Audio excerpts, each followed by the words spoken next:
came face to face with a shotgun. And the incident began like any other of one of my door-to-door canvases. I knocked on the door, I clutched my clipboard, and I waited.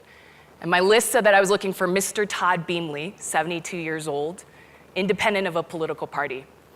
And when he cracked open the door, I launched into my pitch. But when I said Obama, he disappeared.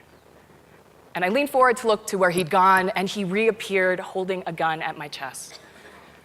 And he said, "I'm not voting for a Muslim, get off my property." And I didn't know what to do. I didn't know whether to say to him that Obama wasn't a Muslim, or that it shouldn't matter even if he were.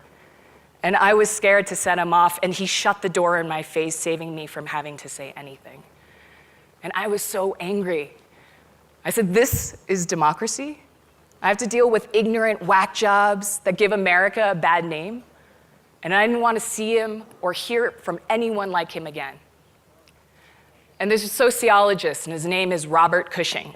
And he says, in the past, when Americans used to move to a new neighborhood, they moved because they were looking for a new home, a better home, or a better neighborhood. But today, when Americans move, they move to be closer to people who share their views. So as the world is growing more and more globalized, we are increasingly siloed.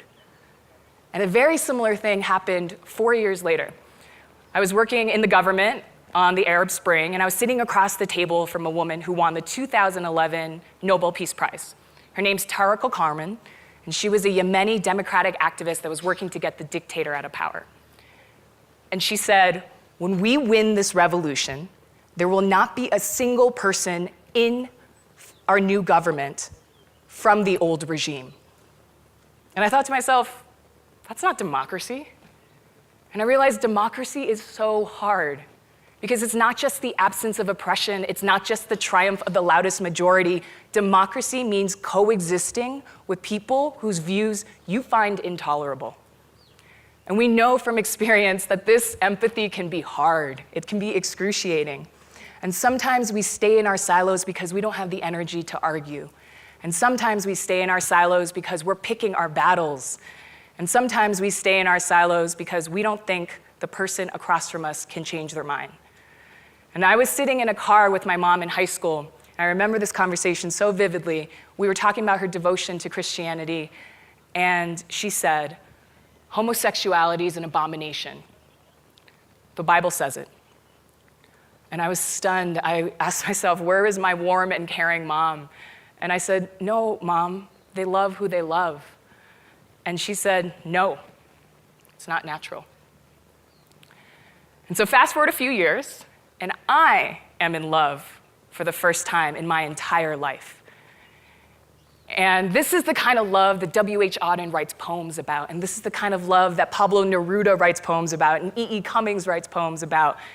And to my surprise, my love takes the form of a beautiful and smart woman.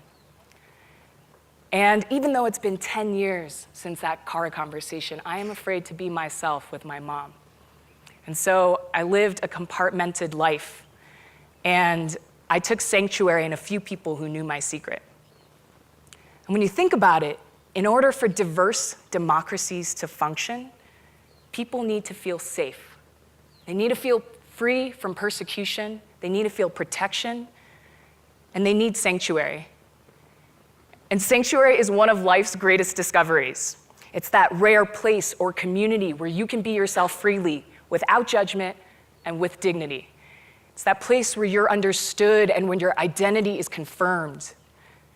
And moreover, sanctuary is where we build power, because there's beauty in organizing like-minded individuals like this room, because we are greater than our parts, and we can't dismantle systems of oppression alone. And for a lot of us, Acumen in this community is our sanctuary, right? And here's how I know. Because when we get together, we tell each other secrets. We let down our hair, we dance on stage, we sing. And in our Global Fellows training, we all told each other secrets. We said things that we don't say to people out there. I told people about how as a kid, I had to call the cops on my dad because he was beating my mom. And I talked about how my mom was so brave because she left him and raised 3 kids on a salary below the poverty line. And I talked about how my mom is the only reason why anything good has ever happened in my life. And when we started our business, Batul, Global Fellows director, was the only person who would answer my calls and give us advice. And on my fellowship, when I got bit by a rat in my bed, in my home, what up, Global Fellow Housing, thank you. My cohort was the first to call, and one of them even said, "Do you want me to come over and kill the rat?" And that's love, even though that's gross.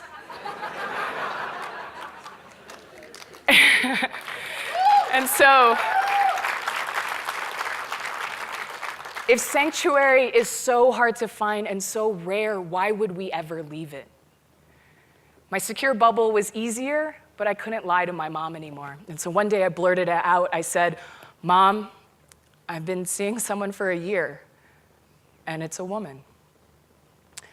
And I saw her body stiffen. And she closed her eyes and she asked me, "Do you love her?" And I said, "Yes." And she said, "Are you happy?" And I said, "Yes," nervous for what was to come next. And the seconds stretched.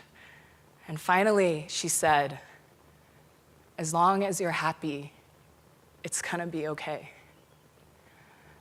And that is the first time in my entire life that I understood what the phrase unconditional love meant, when she showed me that little bit of mercy. And I learned that compartmentalization is a distortion of reality. And yes, we need sanctuaries, but if we're not careful, our sanctuaries become our silos, and our silos become our fantasies. And here's the thing, if we want to change the world, we're never going to do it from within our silos. So take gay marriage, for example. In the last 15 years in America, the number of people who support gay marriage has gone from a minority to a majority of the country.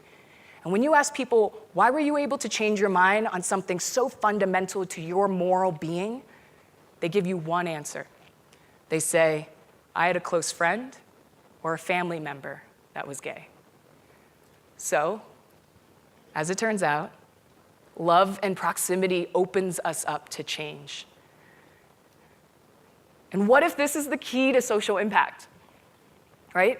What if our ability to create a more just and equitable world depends on us getting out and convincing everyone else that that even matters, like venture capitalists? So in Solstice, we're trying to get affordable solar to everyone in America. And for us, it's about energy equity, because the people who need solar savings the most, people like low-income renters like my mom, are currently the least likely to get it. And in a recent event, someone came up to me and they said, "So you're trying to get solar to everyone." I don't actually buy that premise. I don't think everyone deserves it. And I fought the urge to shut down. And yes, we need our sanctuaries like we need our homes. But our greatest mission as change agents is not to build more sanctuaries. Our greatest responsibility is to leave them and convince everyone else who doesn't think like us. We have to be cultural translators, because no deep and abiding change has ever come from preaching to the choir. And yesterday, we were so lucky to be in the light of Brian Stevenson and hear his wise words. And I think the only thing that would have made that talk better is if at the end, the confetti guns have just showered him with confetti. But he taught us about how proximity to suffering teaches us humble truths. And I think the same can be said about proximity to difference. And in his book, he talked about there is strength in embracing our brokenness. When you embrace our collective brokenness, you realize the need for mercy and the need to show mercy. And when you experience mercy that someone shows you, you learn things you would not have otherwise learned. You see things you would have otherwise not seen. You hear things you would have otherwise not heard. And in the end, you begin to recognize the humanity that exists in all of us. And so I think this is what real change is all about. The point is not to win the conversation. The point is to never stop trying to have it. So thank you.